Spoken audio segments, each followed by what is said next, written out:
إنك أنت العليم الحكيم ولا حول ولا قوة إلا بالله العلي العظيم رب اشرح لي صدري ويسر لي أمري واحلل عقدة من لساني يفقهوا قولي اللهم لا سهل إلا ما جعلته سهلا وأنت تجعل الحزن إذا شئت سهلا اللهم انفعنا بما علمتنا وعلمنا ما ينفعنا وارزقنا علما ينفعنا. Bapak-bapak, ibu-ibu yang dirahmati oleh Allah Subhanahu wa taala, alhamdulillah siang hari ini Allah Subhanahu wa taala kembali mengumpulkan kita di tempat ini dalam rangka saling mengingatkan, menuntut ilmu setelah Allah Subhanahu wa taala memberi taufik kepada kita untuk melaksanakan ibadah sholat zuhur. Mudah-mudahan Allah Subhanahu wa taala menjadikan perkumpulan kita ini jam'an marhumah, kelompok yang dirahmati oleh Allah Subhanahu wa taala. Dan kemudian Allah Subhanahu wa taala ketika kita berpisah meninggalkan tempat ini menjadikan tafarruqan ma'suma, kita dijaga oleh Allah Subhanahu wa taala, dan wala taj'al fina wala ma'na syaqiyan wala mahruma, jangan dijadikan di antara kita orang-orang yang menderita dan orang-orang yang tidak berbahagia. Ibu yang bapak-bapak yang dirahmati oleh Allah Subhanahu wa taala, membentuk keluarga Al-Qur'an. Al-Qur'anul Karim sebagaimana kita ketahui, dia merupakan dusturuna, dia merupakan pedoman kita semua. Ya, Allah Subhanahu wa taala menurunkan Al-Qur'an kepada manusia itu adalah nikmat yang terbesar. Bahkan Allah Subhanahu wa taala menyebutkan nikmat Al-Qur'an lebih dulu daripada nikmat penciptaan manusia. Dalam surat Ar-Rahman, ya, Allah Subhanahu wa taala menyebutkan, A'udzu billahi minasyaitonir rajim. Bismillahirrahmanirrahim. Ar-Rahman 'allamal Qur'an. Khalaqal insan 'allamahul bayan. Surat Ar-Rahman, Bapak Ibu yang dirahmati Allah Subhanahu wa taala, adalah surat yang dikenal dengan surat Allah Subhanahu wa taala menyebutkan nikmat-nikmatnya, rahmat-rahmatnya. Makanya didahului dengan nama Allah Ar-Rahman. Rahmat Allah Subhanahu wa taala. Allah menyebutkan rahmat-rahmatnya. Kemudian rahmat yang pertama yang Allah sebutkan adalah Allamal Quran. Allah mengajarkan Al-Quran. Ya. Setelah itu baru Khalaqal insan, penciptaan manusia.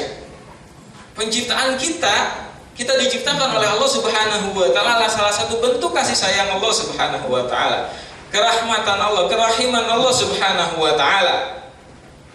Dan sebelum Allah Subhanahu wa taala menyebut tentang rahmat penciptaan kita, Allah Subhanahu wa taala menyebutkan rahmatnya yang terbesar, yaitu Allamal Quran. Allah Subhanahu wa taala mengajarkan Al-Quran. Seakan-akan Allah ini mengatakan bahwa manusia yang benar adalah manusia yang mengikuti Al-Quran.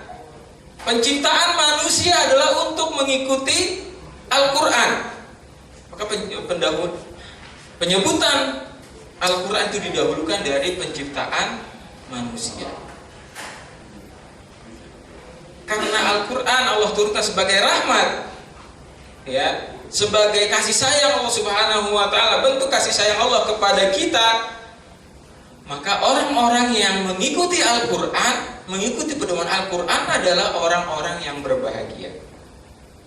Dalam surat Thaha Allah Subhanahu wa taala berfirman, A'udzu billahi minasyaitonir rajim. Bismillahirrahmanirrahim. Thaha ma anzalna 'alaikal Qur'ana litashqa. Thaha ma anzalna 'alaikal Qur'ana litashqa. Kami tidak menurunkan kepadamu wahai Muhammad Al-Qur'an litashqa, supaya kamu menderita, tidak. Lawan katanya adalah, mafhum mukhalafahnya adalah Allah Subhanahu wa taala menurunkan Al-Qur'an supaya kita bahagia.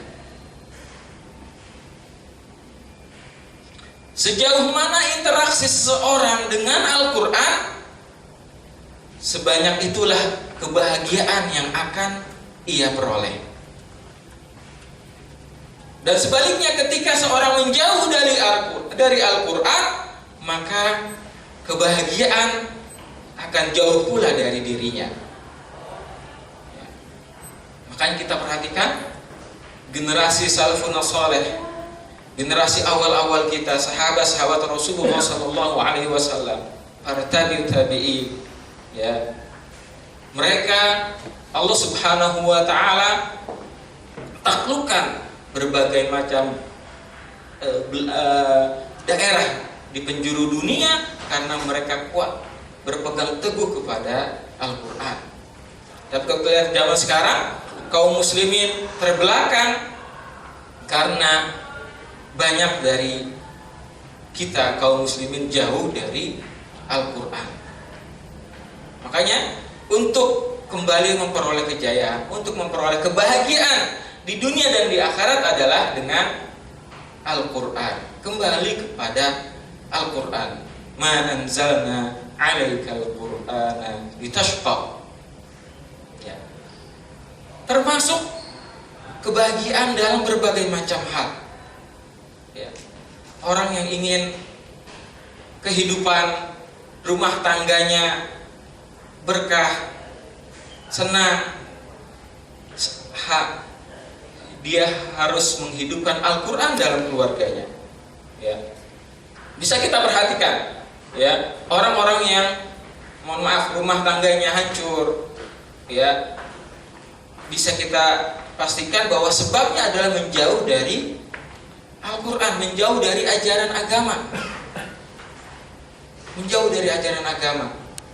Ya, entah suaminya, istrinya, ya, yang selingkuh lah misalnya. Ya. Ketika seorang menjauh dari Al-Quran, semakin jauh dia akan meraih kebahagiaannya. Nah, makanya Rasulullah SAW mengingatkan kita untuk selalu dekat dengan Al-Quran. Jangan menjadi seperti orang yang diadukan oleh Rasulullah SAW kepada Allah dalam surat Al-Furqan. Allah Subhanahu wa taala menceritakan berarti tentang Rasul yang mengadu kepada Allah Subhanahu wa taala, kaumnya yang meninggalkan Al-Quran. Allah Subhanahu wa taala berfirman, "A'udzubillahi minasyaitonir rajim. Wa qala ar-rasul ya rabbi inna qaumi ittakhadhu hadzal qur'ana mahjura." Rasul berkata, "Ya Rabb, wahai Tuhanku, wahai Rabbku, inna qaumi, sungguhnya kaumku, ittakhadhu hadzal qur'ana mahjura." Meninggalkan Al-Quran ini sesuatu yang ditinggalkan. Mereka meninggalkan Al-Quran. Mereka tidak mau beriman kepada Al-Quran. Mereka tidak mau mengamalkan Al-Quran. Makanya Imam Ibnu Qayyim Al-Jauziyah menyebutkan di antara bentuk hajrul Quran, di antara bentuk seorang itu meninggalkan Al-Quran adalah selain meninggalkan beriman kepadanya dan mengimani seluruh isinya, pertama hajru tilawatihi, meninggalkan membaca Al-Quran. Bapak dan Ibu dirahmati Allah Subhanahu wa taala. Al-Quran yang Allah katakan sakinah, ada ketenangan ketika kita membaca Al-Quran. Ketika kita awali hari kita dengan bacaan Al-Quran, insya Allah Allah akan memberkahi kehidupan kita, memberkahi hari kita. Ya. Tapi terkadang kita lupa dengan Al-Quran, ya, dengan alasan sibuk, ya, waktu yang sedikit, waktu yang sempit, berbagai macam alasan yang bisa kita kemukakan untuk tidak membaca Al-Quran. Siapa yang lebih sibuk daripada Rasulullah SAW? Ya, beliau tidak pernah meninggalkan Al-Quran. Terkadang kita berdalih sibuk, tapi status selalu update, ya, baik yang di Facebooknya, di WA-nya dan sebagainya. Qiraatul Quran. Jangan sampai kita menjadi orang-orang yang dikatakan meninggalkan Al-Quran, meninggalkan membaca Al-Quran. Kemudian kita ajarkan anak-anak kita untuk selalu membaca Quran. Hidupkan rumah kita dengan tilawatul Quran. Rasulullah SAW bersabda, Al-baitul ladzi laisa fihi syai'un minal Quran kal baitil kharib, seperti rumah yang rusak, rumah yang tidak ada suara Al-Quran di dalamnya. Ya, tidak ada lantunan-lantunan indah, suara Al-Quran yang dibacakan. Seperti rumah yang rusak. Ya, kalau rumah rusak, yang rumah kosong rusak, itu yang nempatin siapa? Jin. Ya, banyak sekali godaan-godaan, banyak sekali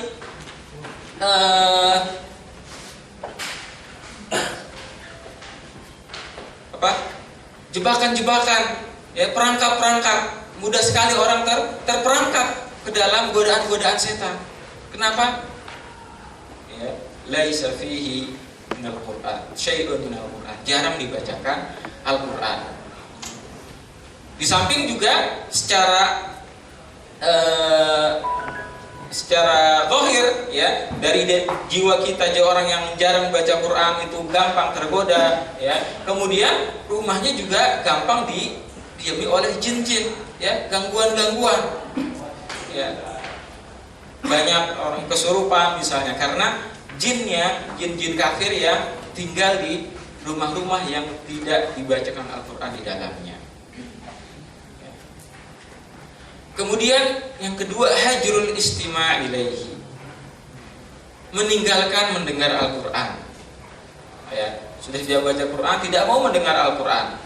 Lebih senang kita muter dengerin musik, ya, dengerin dangdut atau musik-musik yang lain, ya. Lebih senang kita mendengar musik daripada mendengar Al-Quran. Ini termasuk hajrul istima', meninggalkan mendengarkan Al-Quran.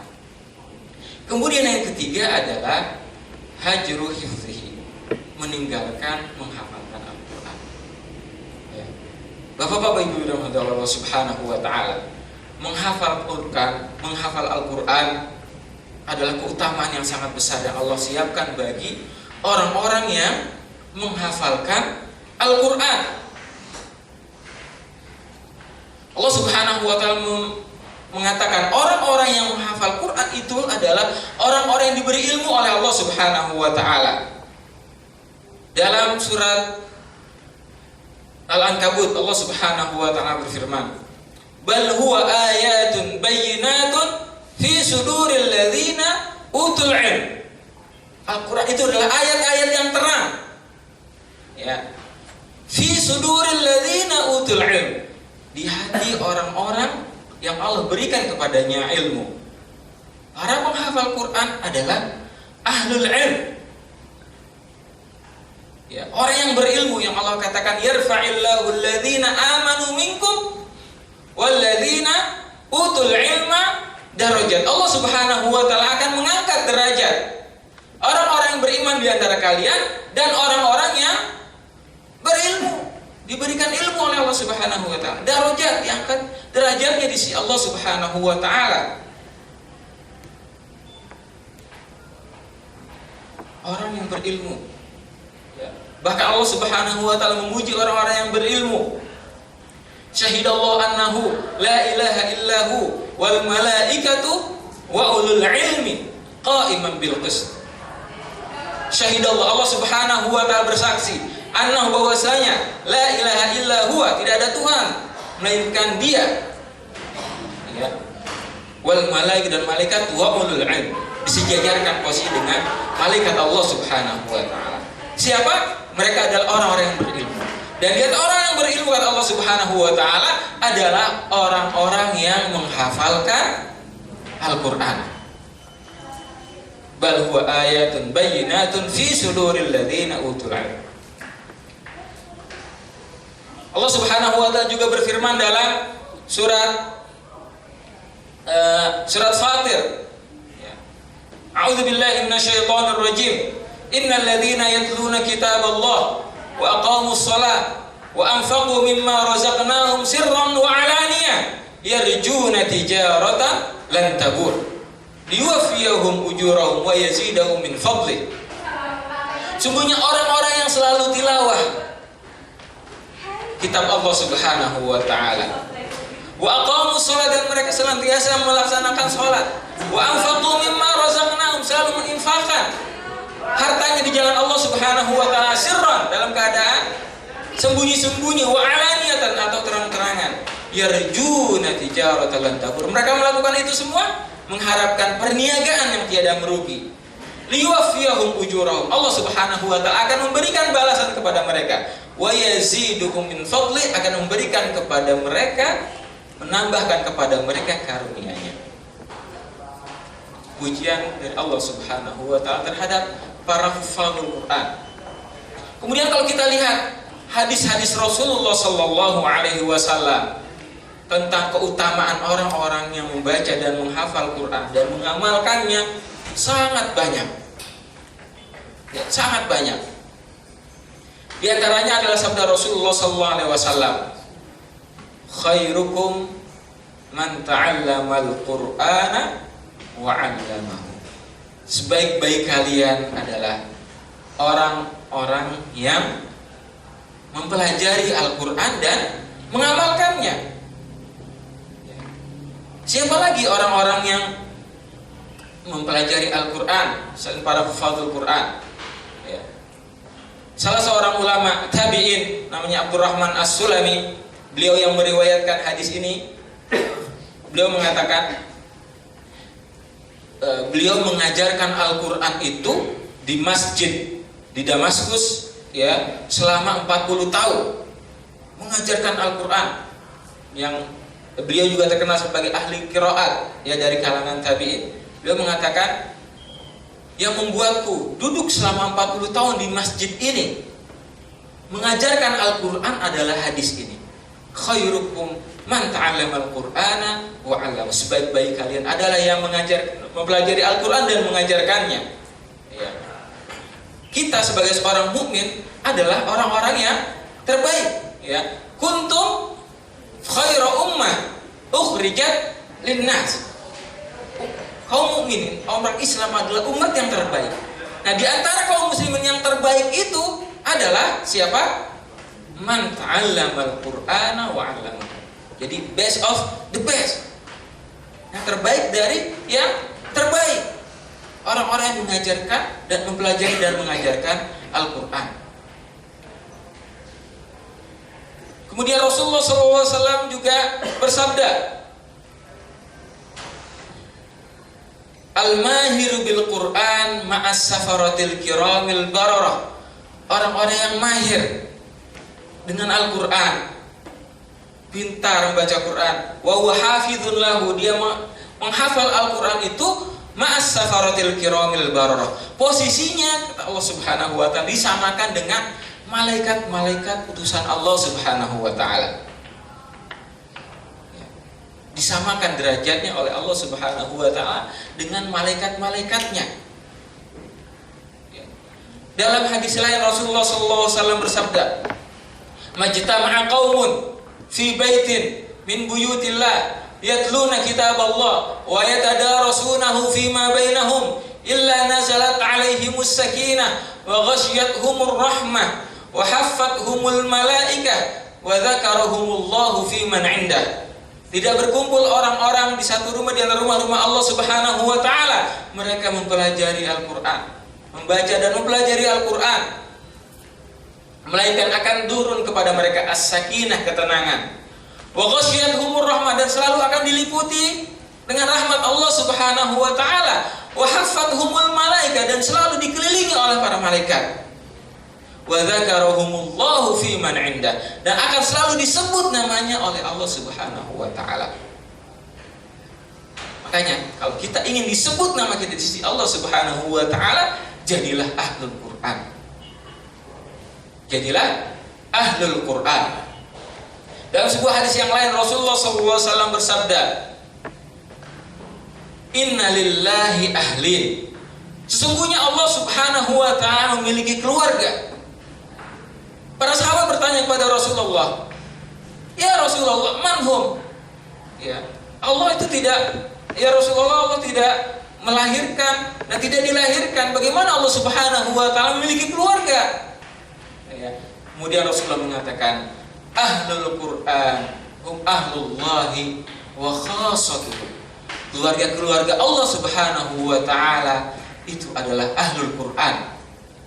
Mereka yang selalu senantiasa berinteraksi dengan Al-Quran. Mereka itulah keluarga-keluarga Allah Subhanahu wa ta'ala wa khassatuhu, dan orang-orang pilihan Allah Subhanahu wa ta'ala. Luar biasa. Ya. Tapi terkadang kita bertanya-tanya, menghafal Quran itu mudah atau sulit? Bu? Hah? Susah? Pak? Ya, menghafal Quran itu susah atau gampang? Susah.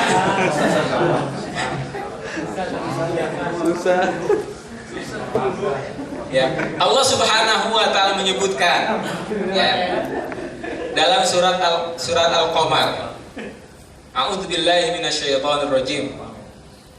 Walaqad yassarnal Qur'ana lidzikri fahal min muddakir. Sungguh benar-benar kami sudah mudahkan Al-Qur'an itu untuk diingat, untuk dihafalkan.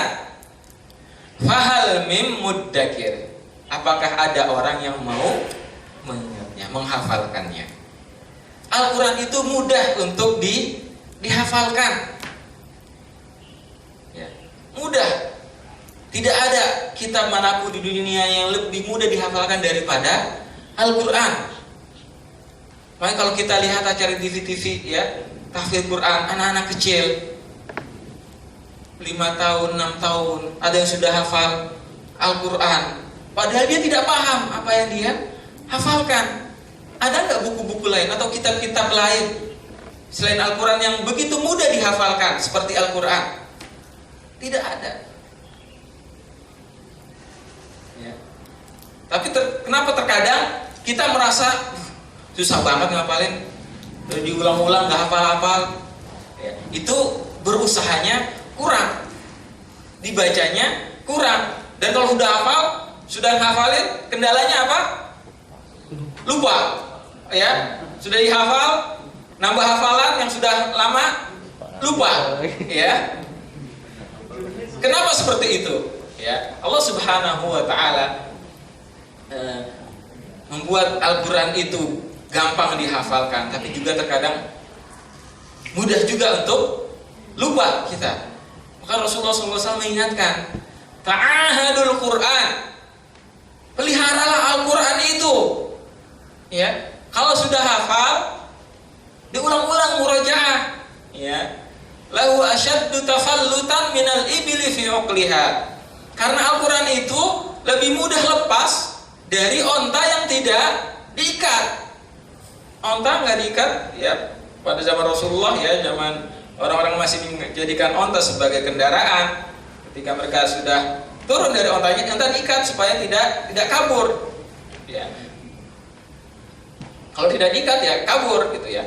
Nah, Al-Quran itu lebih cepat hilangnya dari ingatan kita dari onta yang tidak diikat. Ya, maka Rasulullah SAW memerintah kita untuk selalu memelihara Al-Quran itu, murajaah itu. Apa hikmahnya? Supaya kita banyak membaca Al-Quran. Coba seandainya Allah kasih kelebihan, begitu kita ngafalin Al-Quran, sudah tidak akan pernah lupa. Apa kita mau membaca Al-Quran lagi? Apakah kita mau murojaah Al-Quran lagi? Ya, dengan semakin banyak kita murojaah Al-Quran, kita ulang-ulang hafalan Al-Quran kita, maka kuantitas bacaan kita itu semakin banyak. Semakin banyak kuantitas bacaan kita, hasanah kebaikannya itu semakin banyak. Pahalanya semakin banyak. Maka kata Rasulullah SAW, man qara'a harfan min kitabillah falahu hasanah. Barang siapa yang membaca satu huruf dari Al-Quran, baginya satu kebaikan. Wal hasanatu bi asyri amsalihha. Dan satu kebaikan itu akan dibalas oleh Allah Subhanahu wa taala dengan 10 kali lipat. La aqulu alif lam mim harf, walakin alifun harfun wa lamun harfun wa mimun harf. Aku tidak mengatakan alif lam mim itu satu huruf, tetapi alif satu huruf, lam satu huruf, dan mim satu huruf. Coba dibayangkan, ya. Bismillahirrahmanirrahim saja sudah 19 huruf. Dikali 10, 190, baru bismillah. Rum Al-Fatihah, ya. Kalau kita membaca satu halaman saja, sudah berapa ratus huruf yang kita baca. Berapa balasannya yang Allah berikan? Itu kalau kita membaca. Belum kalau kita murojaah, kita mengulang-ulang hafalan kita. Nggak cukup kita baca sekali, bisa 5, 6, bahkan lebih. Makanya orang penghafal Quran adalah aktsaruhum qiraatan. Mereka adalah orang yang paling banyak kuantitas bacaannya. Karena mereka selalu menjaga hafalannya dengan banyak membaca Al-Quran. Ya, sayang hafalannya itu akan kabur. Ya. Jadi ketika ada pikiran Al-Quran itu susah ngafalin Al-Quran, buang pikiran itu. Ya. Allah Subhanahu wa taala menjanjikan, walaqad yassarnal Qur'ana lidzikri. Ya. Sudah sangat kami mudahkan. Al-Quran itu ingin diingat. Untuk diingat, fahal mim muddakir. Pertanyaannya, adakah orang yang mau menghafal? Adakah orang yang mau mengingat Al-Quran? Ya. Kemudian di antara kelebihan orang-orang hufadzul Quran adalah Rasulullah SAW dalam sebuah hadis diriwayatkan Al-Tabrani, beliau bersabda, orang penghafal Quran itu adalah faqadis tadrajan nubuwah, ya. Orang-orang mencapai derajat kenabian. Ghairu annahu la yuha ilaihi, tetapi perbedaannya dari nabi-nabi yang lain adalah dia tidak mendapat wahyu. Ya. Disamakan dengan derajat kenabian. Ya. Bahkan di hadis lain Rasulullah SAW mengatakan, orang-orang yang menghafal Quran, para penghafal Quran nanti diberikan oleh Allah Subhanahu wa taala keistimewaan memberi syafaat. Memberi syafaat untuk 10 orang. 10 orang yang 10 orang ini masuk neraka. Orang yang sudah pasti masuk neraka. Tetapi karena keistimewaan ahlul Quran, ya, keluarga-keluarga Allah, ya, orang-orang pilihan Allah Subhanahu wa taala tersebut, Allah Subhanahu wa taala beri keistimewaan pada mereka untuk memilih 10 orang dari orang-orang yang dia kenal, kerabat-kerabatnya yang masuk neraka, untuk dikeluarkan dari dalam api neraka. Subhanallah, indah para penghafal Quran itu. Ya. Kemudian di antara kemuliaan para hufadzul Quran adalah orang tuanya. Ya, orang tuanya itu nanti akan diberikan taj, diberikan mahkota, ya, yang cahaya mahkota itu lebih terang dari sinar matahari. Ketika mereka dipakaikan mahkota itu, mereka bertanya-tanya, ya Allah, bima kusina hadza? Ya Allah, amalan apa yang membuat kami mendapat keistimewaan ini? Mahkota di atas kepala kami yang begitu luar biasa indahnya. Kata Allah Subhanahu wa taala, bi akhdhi waladikuma al-Qur'an. Dengan sebab anakmu yang menghafal Al-Qur'an. Ya. Kalau itu orang tuanya mendapat istilah seperti itu, bagaimana dengan orang yang menghafalkan Al-Qur'an? Ya. Kemudian juga keistimewaan orang yang menghafal Quran, semakin banyak hafalan Al-Qur'annya, semakin tinggi derajatnya, semakin tinggi levelnya di dalam surga. Ya.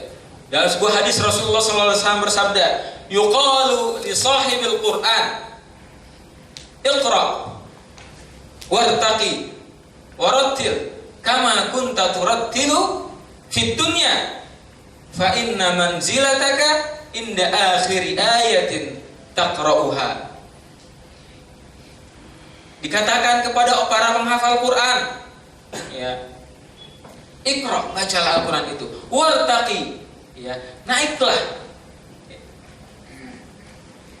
warattil, dan bacalah kama kunta turattilu fid dunya, sebagaimana dahulu di dunia engkau selalu membacanya dengan suara indah, ya. Fa inna manzilataka, sungguhnya derajatmu, posisimu, inda akhiri ayatin taqra'uha, di ayat terakhir yang engkau baca. Semakin banyak hafalanmu, semakin tinggi derajatmu di surga Allah Subhanahu wa taala. Karena nanti di surga, ketika kita di akhirat tidak membawa mushaf, ketika kita di akhirat tidak membawa gadget yang kita biasa tilawah Quran, kita membaca Al-Quran dengan Al-Quran yang sudah tersimpan dalam hati kita, dalam ingatan kita. Disitulah hadirin dan hadirin rahmati oleh Allah Subhanahu wa taala, kemuliaan para ahlul Quran, kemuliaan para hufadzul Quran. Sekarang pertanyaannya, maukah kita menghafal Quran? Mau nggak? Mau nggak? Ya. Mau banget. Mau banget. Niat, pasang niat. Ya. Benar-benar niat kita ingin menghafal Al-Quran. Ya, karena dengan niat yang bulat itu, ya, dengan niat yang baik ini Allah Subhanahu wa taala sudah akan mencatat, ya, sudah akan mencatat, ya. Kita tanamkan tekad, bulatkan tekad dalam hati kita, kita ingin hafal Quran, ya. Kemudian berdoa kepada Allah Subhanahu wa taala untuk dimudahkan untuk menghafal Al-Quran, ya, dimudahkan kita dari segala tantangan-tantangan. Biasanya memang tantangannya berat kalau menghafal Quran, ya, ada aja, ya, gangguan-gangguan kalau menghafal Quran, ya, anak lah, kerjaan lah misalnya. Makanya cari waktu-waktu yang tepat untuk menghafal Quran. Para ulama biasa merekomendasikan setelah subuh atau sebelum subuh, waktu otak kita masih fresh, ya, itu waktu yang tepat untuk kita menghafal Al-Quran.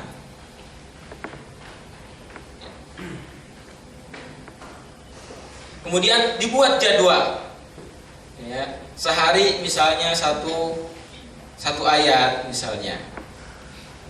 Saya yakin bapak-bapak, ibu-ibu punya kemampuan yang lebih untuk sekedar menghafal satu ayat. Kecuali mungkin ayat Al-Baqarah itu, ya, yang satu halaman itu agak berat, ya.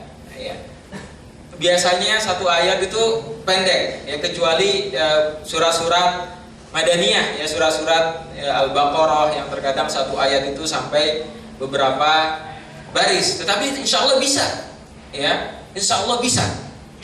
Ya, berapa metodenya, ya. Sebelum kita menghafal, kita dengarkan dulu, ya. Pengalaman saya, ya, ketika menghafal Quran, sebelum saya mulai menghafal Quran, saya dengerin dulu, yang mana yang mau kita baca, ya. Misalnya yang mau kita hafalkan satu halaman, dengerin aja satu halaman, dengerin, ya. Kalau bisa sambil melihat, ya. Kemudian setelah itu baru kita baca. Jangan menghafal, kita baca dulu, ya. Misalnya surat Toha tadi, Toha ma anzalna 'alaikal qur'ana litashqa illa tadhkiratan liman yakhsha tanzilan mimman khalaqal arda was samawati al-'ula. 5 ayat. Baca, kita ulang. ya, 10 kali, 15 kali, 20 kali. Begitu selesai, baru kita mulai hafal, ya. Dan ketika membaca, baca dengan suara yang kencang. Ya, semakin banyak ya indera yang terlibat dalam menghafal Al-Qur'an, semakin cepat Al-Qur'an itu kita hafal. Dengan melihat, telinga mendengar, kemudian lisan kita membaca, ya, maka hati ini semakin mudah untuk menerima, ya, menerima dan menghafal ayat yang akan kita hafalkan. Setelah itu baru mulai kita menghafal. Insya Allah mudah, ya. Pengalaman pribadi seperti ini itu sudah teruji, terutama untuk saya pribadi. Bahkan di beberapa tempat ada Syekh Yahya Al-Ghautsani, salah seorang penulis. Beliau menulis buku Kaifa Tahfadzul Quran, bagaimana Anda bisa menghafal Quran. Ada salah satu metode yang digunakan oleh kaum muslimin di daerah Afrika, ya, itu orang yang mau menghafalkan Al-Quran itu syaratnya harus membaca minimal 80 kali, ya. Kalau dia belum baca Al-Quran 80 kali, dia belum boleh mulai menghafal, nggak boleh nyetor di depan gurunya. Ini secara otomatis ketika dia semakin banyak dia baca, itu sudah otomatis dia akan menghafal, ya, otomatis itu akan menghafal. Makanya baca, semakin banyak kita membaca, semakin mudah kita menghafal Quran. Makanya banyak di musola-musola, ya, masjid-masjid orang kampung yang dengan mudah menghafal surat Yasin, ya. Kenapa? Karena tiap malam Jumat Yasinan, ya, tanpa mereka bermaksud untuk menghafal, karena sering diulang, ya. Itu surat Yasin hafal, surat Yasin hafal. Dan juga kita bahkan setiap hari kita baca Al-Fatihah berapa kali? 17 minimal, ya. 17 kali kita baca Al-Fatihah. Jadi kalau kita tidur nih, dibangunin, bangun, baca Al-Fatihah, bisa nggak? Bisa, ya. Bahkan mungkin ngigo pun bisa, gitu ya. Ngigo kita baca surat Al-Fatihah. Kenapa? Sering dibaca, ya, sering dibaca, ya. Gitu. Intinya adalah dalam menghafal Quran itu interaksi kita dengan Al-Quran itu banyak, ya. Interaksi tilawah kita dengan Al-Quran itu makin banyak, dan insya Allah juga semakin mudah kita bisa menghafal Al-Quran, ya. Ini sekedar motivasi bagi kita semua untuk menghafal Quran, ya. Bapak-bapak dan ibu-ibu sudah berazam, ya, sudah niat, sudah bertekad untuk menghafal Quran, dimulai dari ayat yang pendek, juz amma, ya. Kemudian juz amma kan pendek-pendek, ya. Kemudian kalau sudah hafal, coba dipraktekkan dibaca dalam sholat, ya. Itu membantu untuk kita mengingat bacaan Al-Quran kita, ya. Jangan kalau sholat bacanya inna a'toina qul huwallah, inna a'toina qul huwallah, gitu terus, ya, langganan, makanya hafal banget itu, ya. Sekali-kali, ya, kalau kita lagi sholat sendiri atau bisa berjamaah dengan keluarga, nggak di masjid, baca misalnya lam yakunil ladzina kafaru, ya, cuma 8 ayat kok, ya. Lam yakunil ladzina kafaru, atau misalnya walaili idza yaghsha. Kalau kita sudah hafal, kita latih, ya, kita latih. Nah, ini akan membantu kita menghafal Al-Quran. Bahkan guru saya pernah, Sabul Aziz hafizullah, mengatakan kalau kamu pengen lancar hafalannya, setiap malam ketika qiyamul lail baca 3 juz. 3 juz setiap malam, atau sekali murojaah paling tidak sekali duduk untuk murojaah itu 5 juz. Sekali duduk 5 juz untuk murojaah saja. Insyaallah hafalannya akan lancar ya. Kita tidak usah segitu dulu ya. Yang penting kita rajin tilawahnya ya. Rajin tilawah Al-Qur'an yang terkadang sehari kita masih belum buka Al-Qur'an, diintensifkan hubungan kita dengan Al-Qur'an, tilawahnya ya. 1 halaman, 2 halaman, syukur-syukur bisa 1 juz ya. Ini yang ideal. Kemudian setelah itu interaksi menghafalnya ditingkatkan, dibanyakin ya. Sehari 1 ayat, sehari 1 ayat ya. Insya Allah kalau memang niat kita benar ikhlas menghargai Allah Subhanahu wa taala, janji Allah walaqad yassarnal Qur'ana lidzikri fahal min muddakir, Allah mudahkannya akan terwujud dalam diri kita, dan insya Allah kita dan keluarga kita insya Allah bisa menjadi para penghafal Al-Qur'an ya. Kita didik anak-anak kita untuk juga menjadi penghafal Al-Qur'an. Ini saja mungkin bisa saya sampaikan. Mohon maaf bila ada kekurangan. Aku lu tasma'un. Astagfirullah wa lakum. Assalamualaikum warahmatullahi wabarakatuh. Mungkin pada saat masa anak-anak atau masa remaja masih mudah dalam menghafal Quran, Ustaz ya. Tapi ketika sudah masuk masa-masa bekerja gitu, kalau misalnya yang jomblo mungkin mikirnya, oh nanti kalau sudah punya istri bisa ngafal bareng gitu, atau yang sudah, tapi kenyataannya nih Ustaz,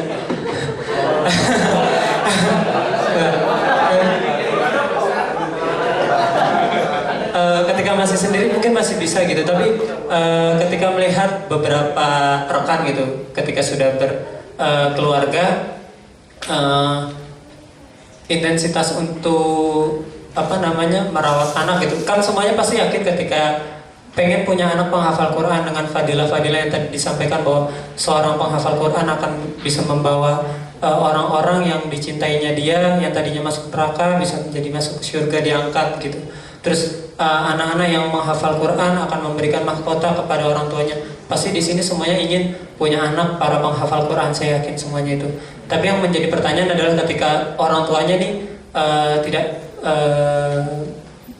bukan seorang hafiz Quran atau sulit menjadi seorang hafiz Quran, karena secara nggak langsung seorang ayah mungkin seolah bisa menjadi hanya sekedar ATM-nya saja gitu, membiayainya dia, membesarkan fisik badannya dia dengan segala materi yang disampaikan. Tapi untuk bisa menghafal bersama pasti intensitas waktunya itu sedikit.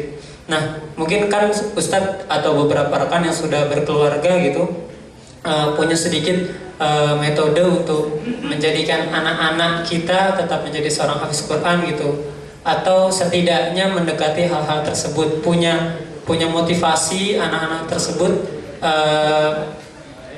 bisa memberikan motivasi kepada anak tersebut agar menjadi hafiz Quran. Ini mungkin pertanyaan saya mewakili beberapa rekan-rekan yang ada di sini, terutama yang masih sendiri. Terima kasih. Assalamualaikum warahmatullahi wabarakatuh.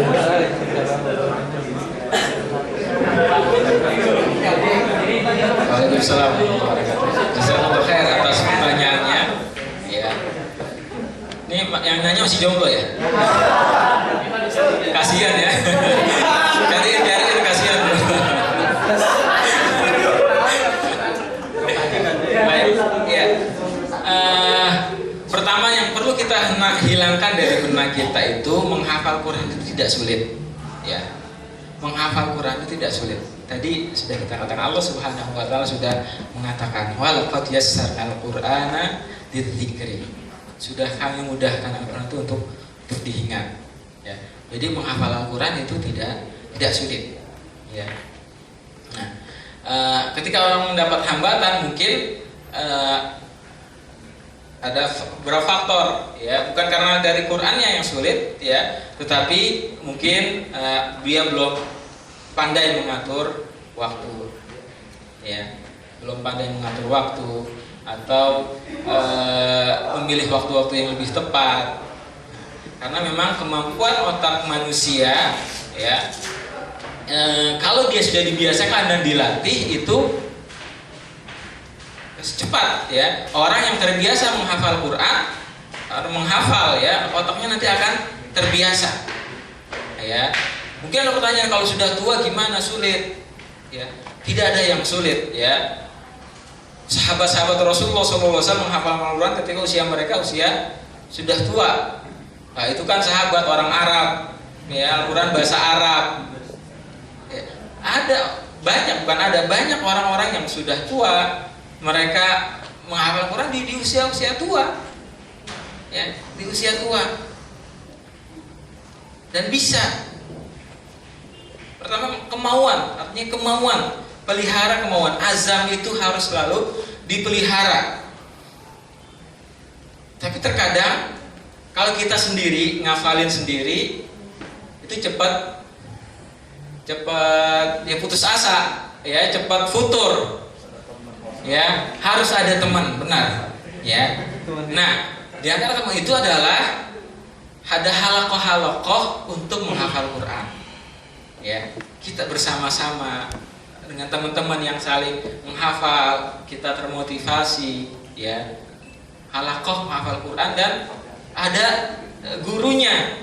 Karena kan manusia itu kalau tidak jadi beban itu nggak mau berbuat gitu ya. Kecuali harus dijadikan ini jadi beban, harus gitu ya. Ketika ada guru, dia terbebani, oh besok harus nyetor hafalan. Mau nggak mau dia ngafalin. Ya. Ini bisa untuk mengurangi futur kalau terjadi nggak semangat ya, dengan adanya guru dan juga teman-teman lingkungan.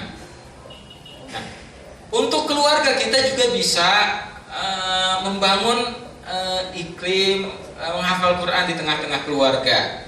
Kalau sekarang alhamdulillah misalnya pondok-pondok tahfizul Quran itu semakin banyak, semakin menjamur, semakin dengan berbagai macam metode ya. Kalau kita punya kelebihan biaya untuk mensekolah anak kita ya, dan kita merasa tidak mampu ya, persilahkan, dan anak-anak kita mau untuk disekolahkan, dipesantrenkan misalnya ya. Kalau tidak ada di dalam rumah pun kita bisa membuat iklim menghafal Quran. Misalnya ketika sejak kecil, misalnya anak sebelum tidur dibacakan surat yang ingin kita hafalkan kepada anak, misalnya surat An-Nas, kita ulang 5 kali, 6 kali ya sampai mereka tidur ya. Bangun tidur juga seperti itu ya. Nah, ini terutama mungkin peran ibu yang dituntut ya, yang mungkin banyak berinteraksi dengan anak ya. Tetapi bapak juga harus punya andil ya. Kalau dibiasakan, insya Allah secara refleks itu anak akan menghafal, akan merekam apa yang mereka dengar, meskipun mereka belum bisa baca Quran ya. Karena memang Al-Quran itu menghafalnya dulu dengan mendengar ya. Rasulullah menghafal Quran dengan mendengar. Rasulullah tidak bisa membaca, tidak bisa menulis, tapi beliau mendengar dari malaikat Jibril ya. Para sahabat-sahabat Rasulullah SAW dulu ya sangat sedikit yang bisa membaca dan menulis, terbatas jumlah mereka, tapi mereka menghafal Quran dengan mendengar dari Rasulullah SAW. Dimanfaatkan sarana-sarana teknologi sekarang yang ada ya. HP kita mungkin masing-masing sudah ada ya, imam-imam yang 30 juz. Kita tinggal pilih imam yang sesuai dengan yang lebih kita sukai ya. Ini banyak sarana-sarana. Tinggal memang sekali lagi yang harus kita hilangkan adalah gambaran bahwa menghafal Al-Quran itu sulit. Tidak ya. Menghafal Al-Quran itu mudah ya. Karena ini janji Allah Subhanahu wa taala. Wa laqad yassarnal Qur'ana lidzikri fahal mudzakir, dan juga terus motivasi dalam diri kita ingin menjadi bagian orang-orang yang mendapat keutamaan yang kita sebutkan tadi. Ya. Coba kita bayangkan dalam benak kita, kita nanti akan mencapai derajat surga yang tinggi dengan hafalan Quran kita.